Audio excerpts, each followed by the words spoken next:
What's your testimony? What's your testimony? What's your testimony? Tell BWE about your story. What's your testimony? What's your testimony? What's your testimony? Tell everybody, give God the glory.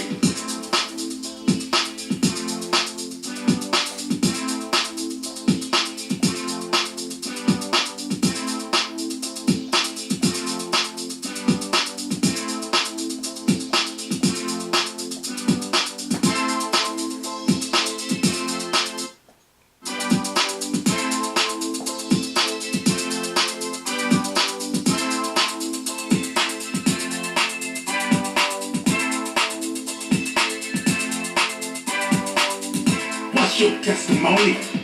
What's your testimony? What's your testimony? Tell BWE about your story. What's your testimony? What's your testimony? What's your testimony? Tell everybody, give God the glory. Hi there, I'm Marie Groves, and I am your host today for What's Your Testimony? And it is my highest honor to be able to introduce to you my son Cristain. He is 16 years old, and I've had the privilege of adopting him when he was 2.5 years old. And I knew from the very first picture that I ever saw of you, Cristain, that you were absolutely extraordinary. And it's been such an honor to be able to be called Mom over the past few years.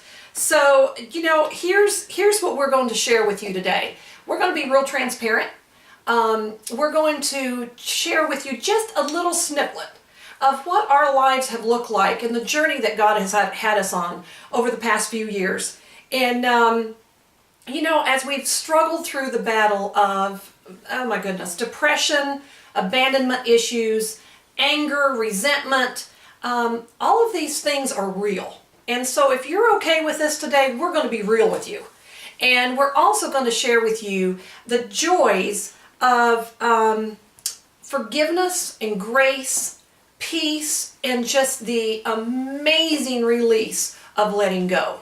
So I would like to start this morning by saying that as you hear our testimony, the words that you're going to hear ring clear throughout our entire testimony is 2 words, and those 2 words are, but God.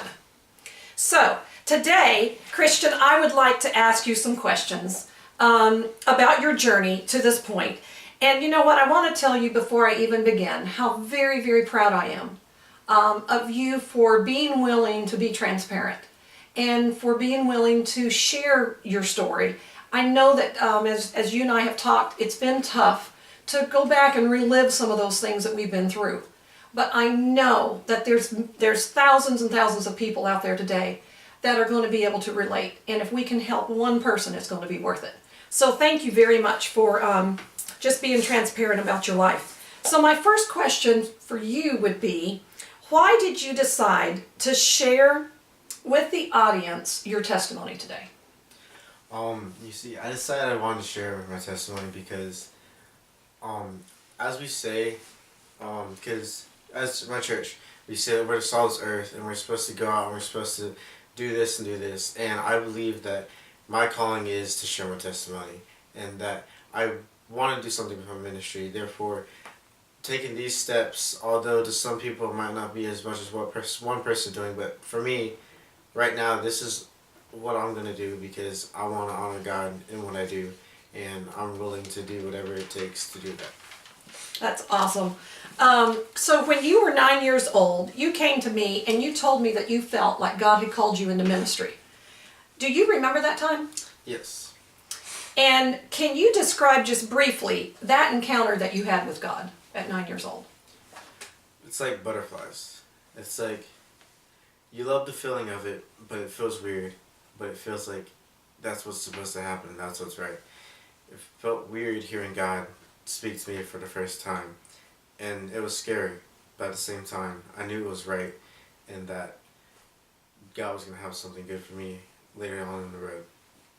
That's really a cool way to describe that. How old were you when you began to struggle with depression? About 10.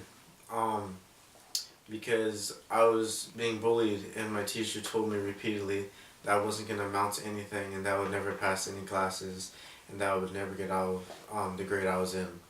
And it just gave me a bunch of self-confidence issues, and it made me think to myself, why am I here, or why am I even worth someone wasting their time on me?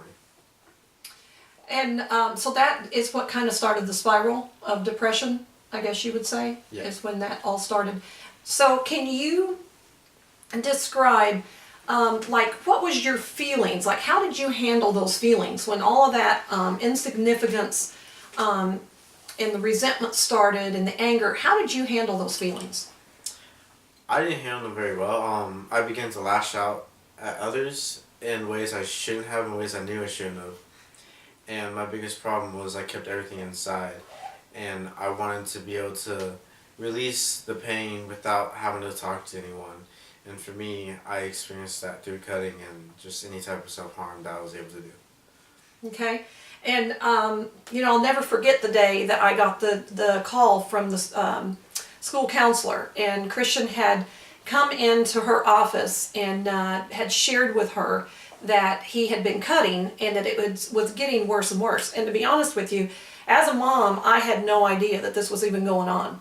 So the devastation of that, from a mom perspective, is, you don't even know where to go. I mean, it's I'm trying to think of the word to use. It's a feeling of complete helplessness, because you want to step in and you want to fix that for your child. I mean, that's a mama's heart. You want to fix that for your child. Yet at 10 years old, this is a process. And the only place I knew to turn was to God. And so as soon as we realized that he was cutting, we immediately got you involved in counseling. And how do you feel that counseling affected you in the beginning stages of starting to deal with this behavior? In the beginning stages, to me, it wasn't very easy at all. I felt like it almost made certain things worse just because I had to feel like I was reliving the things I felt that I had to go through. But at the end of the day, I had to at least let some of the stuff go, because if I hadn't, I would have kept it all inside and it would have never escaped, and I wouldn't have escaped from where I was. Okay. I know that there was a lot of times when we were heading to counseling that you really did not want to go. And you told me, Mom, I don't want to do this anymore. And I knew that he was hurting, and I knew that it was hard to talk about the things that were hurting him inside. Yet as a mom, I tried to stay strong and push through that with him. To those out there that are listening, that are struggling, with this very thing right now, what would you tell them? For those that are listening right now, and they're here, they're where you were. What would you share with them right now? The biggest thing I would share is that us as humans are not perfect, and we will make mistakes. And when it comes to the whole depression thing, I like to think of it as we're a water bottle. And as a water bottle, it only holds so much water. And once a water bottle gets to its limit, you can't put anything more in it, because it's going to overflow and it's going to come out. And as we try to keep everything inside and be like, acting like we're stronger than what we really are, we'll slowly watch everything just overflow and we won't be able to handle it. So my biggest thing to anyone is you need to talk to someone. And I know that hearing that something you don't want to do, because I didn't want to do it, and I didn't. I was basically, my mom was found out, and that's how everything happened. Do I wish I had told someone? Yeah, but honestly, I needed to go through what I did, because if I hadn't, I wouldn't be here right now. And that's we always hear that saying that what doesn't kill you makes you stronger. But and then I've heard it said, and this is quite a cliche, but God never allows you to go through anything that you can't handle. I like to rephrase that and say God never allows us to go through anything that He can't handle, because we can't handle these times. These are times that you never prepare for, you never look forward to, yet sometimes it's just life and it's part of the journey. So God never allows us to go through things that He can't handle. There were 2 times that the darkness of depression and anger became so great that, Cristain, you were actually admitted to the hospital. And the second time we went in, you and I were in the room together alone, and you were so angry. And I remember sitting by your bed, and I was praying for wisdom, because I really, as a mom, did not know what to do at that point. And God spoke to me and told me that I was to turn on worship music. As the worship music began to play, Cristain, you began to sing. And literally within a short amount of time, you fell asleep peacefully. I was wondering if you can share with me and the audience listening today, what happened that night? The second night I was in the hospital, like you said, you started playing worship music, and I told you repeatedly to turn it off, and that I didn't want to hear it, and I didn't want to have to hear anything being said about how great God was and how He does all this stuff, and then yet He was letting me be where I am now, and I didn't really want to hear anything about God because I didn't feel as if I was being treated fairly. But the way I had felt, I wouldn't necessarily be able to describe to you, but I can try and see if anyone can understand, because everyone's been there at one point or another. But the way I felt was just continuously pushing Him away. Just every time, just pushing Him and pushing Him. But not once did He leave me. Not once did He give up on me. And He always has His hand out there reaching for you. You just have to take a hold of it. Mm-hmm. That's so true. That's so true. And so when that worship music started playing, and all of a sudden that anger turned to singing, what happened? The first 2 words I sung, the emptiness that I felt inside slowly began to fill. And it wasn't one of those things where it's there. It was one of those things that you felt and that anyone else in that room would have been able to feel. Because I believe once you have that feeling, you don't want to ever lose it. I don't want to ever wake up one day and not feel that, because that's what keeps me going. Mm-hmm. It gives me hope, and it allows me to have the faith in God that I do. That's why I don't regret anything that's happened, because everything that happened to me happened for a reason. Mm-hmm. And the thing that I just want to share with the listening audience right here is, we hear so many times, and I don't know, where you're at and what you're going through, but we hear so many times, when you're angry or depressed or whatever, turn on worship music, worship God, and you think, and at that point, that's the last thing on God's creation that you want to do, because you want to be angry. But what I have learned to be true is that where God is being glorified and praised, the devil cannot exist. And I'm telling you, we have lived it out. Marie Groves here, along with my son Cristain Groves. We're back from a commercial break, and we were just sharing our testimony with you, and kind of where we left off, just to give you a real quick synopsis, is with struggling with depression and anxiety and abandonment issues and anger and resentment and all the things that Cristain has struggled with. We were telling our story about how he had been to the hospital 2 different times the depression had gotten that bad. And so we were just sharing the last time that he was in the hospital. So after being up all night, you know, we were talking to social workers, we were talking to psychologists, we were talking to nurses, we were talking to doctors. I was praying my heart out to God. I walked back into your room, Cristain, and you looked at me and you asked for my phone because you told me you wanted to play me a song. You know, as the song played, you and I held each other close and we just sobbed. And no words were necessary because our hearts did all the talking. And while we're not able to play you the song today, what I would love to do is read you the words of this song so that you understand the message that Cristain and I were sharing between us in that moment.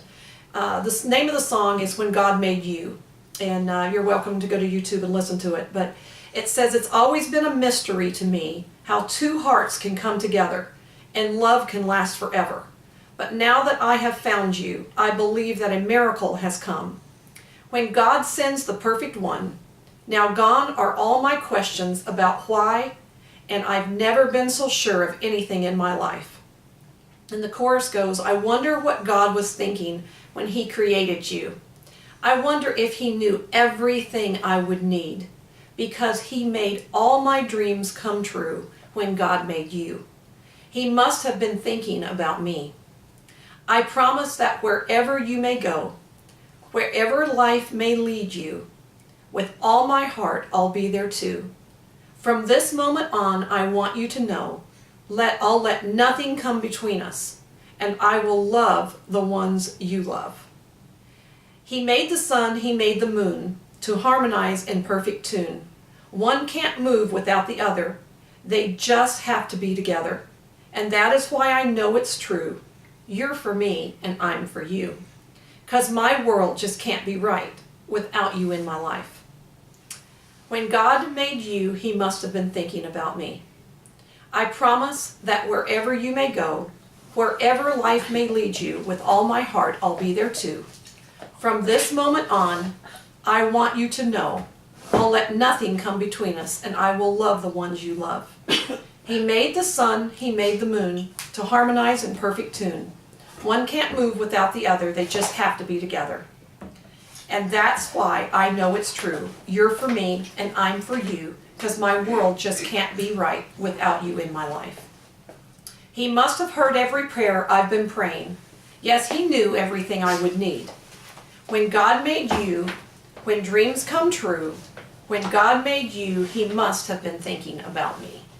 So I hope that that gives you just a little snapshot of that moment that Cristain and I had in the hospital that day after a very, very long night. Things shifted at that moment. And doctors and nurses and psychologists, I will share this with you.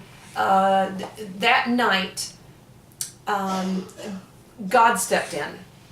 And the doctors and the nurses and the psychologists could have been fired that night for what they did for Cristain and I. And they recognized that the reason he was there had a whole lot to do with spiritual warfare in his life. And they stepped out in complete faith when they could have been fired on the job. And they prayed over us. And they did things that I know. And they told me, if our job knew what we were doing right now, we would be fired.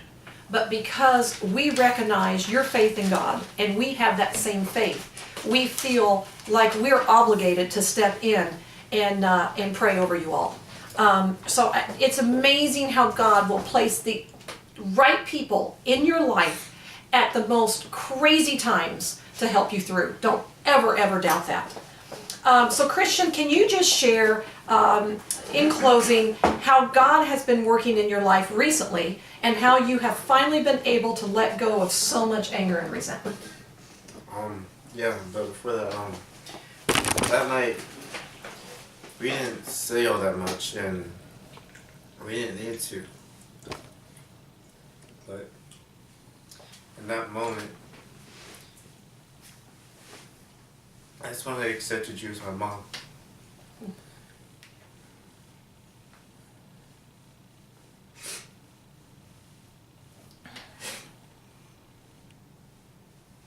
It didn't matter to me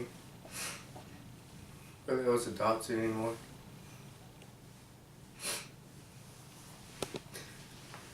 All that mattered to me is that I knew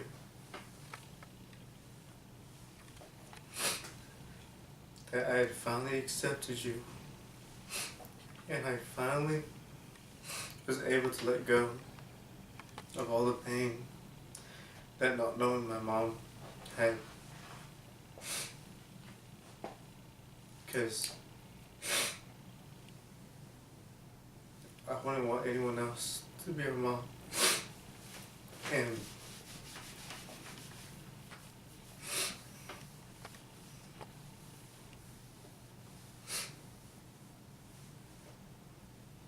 Well, I can tell you this. There's definitely not anybody else that I would want to be my son. You're everything and beyond of what I've ever dreamed of in having a son. And it's been worth everything we've been through together, because in the end, I think it has definitely brought us closer together. And now we know that it doesn't matter what life throws at us, we can make it through together, can't we?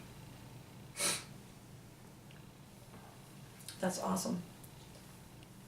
So, how do you feel like since then and recently, how have you finally been able to let go of so much anger and resentment?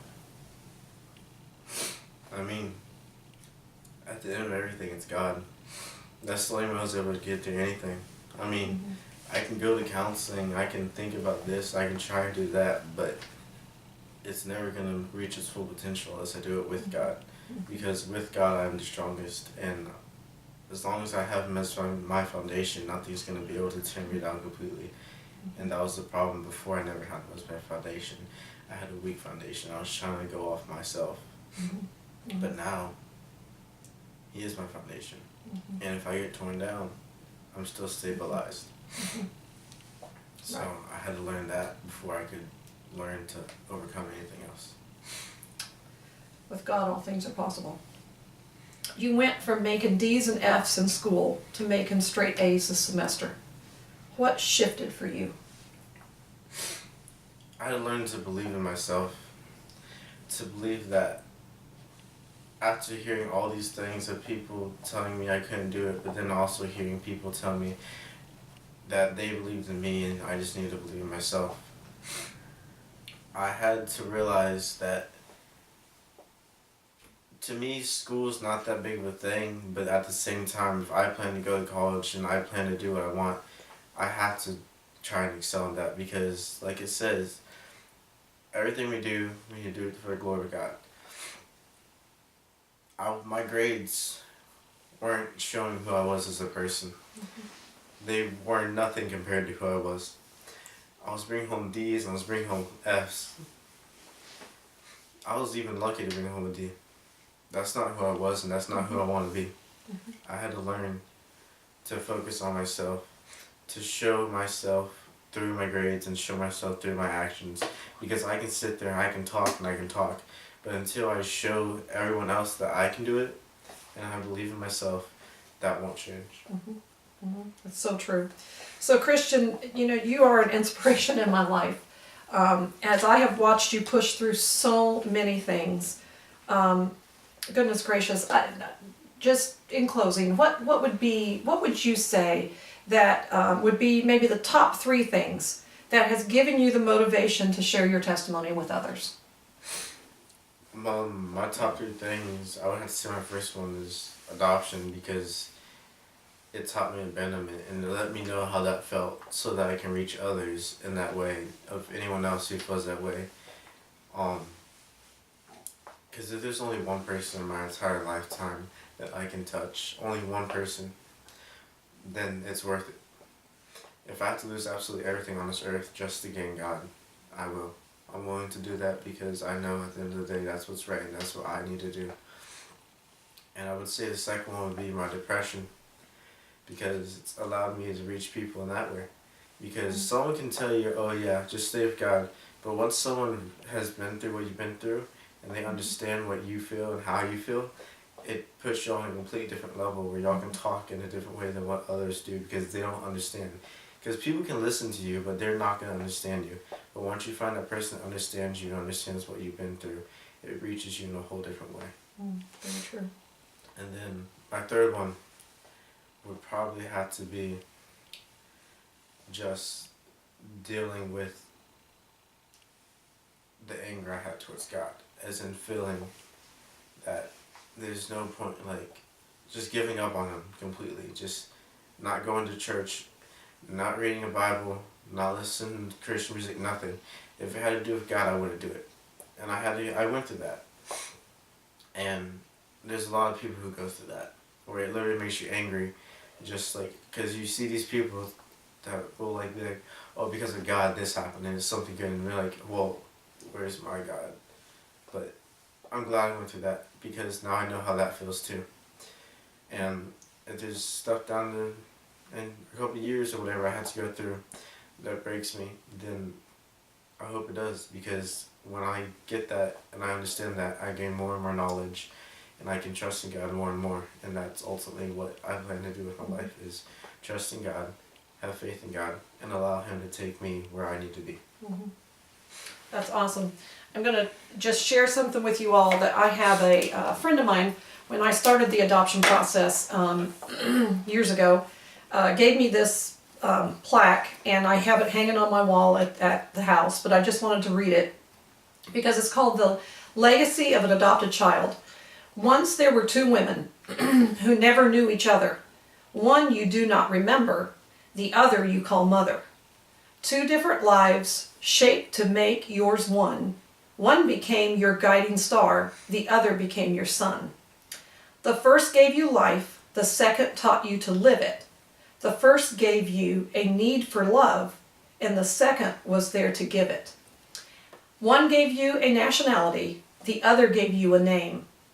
One gave you the seed of talent, the other gave you an aim. One gave you emotions, the other calmed your fears. One saw your first sweet smile, the other dried your tears. One gave you away. It was all that she could do. The other prayed for a child, and God led her straight to you. And now you ask me, through your tears, the age-old question unanswered through the years. Heredity or environment? Which are you the product of? Neither, my darling, neither. Just two different kinds of love.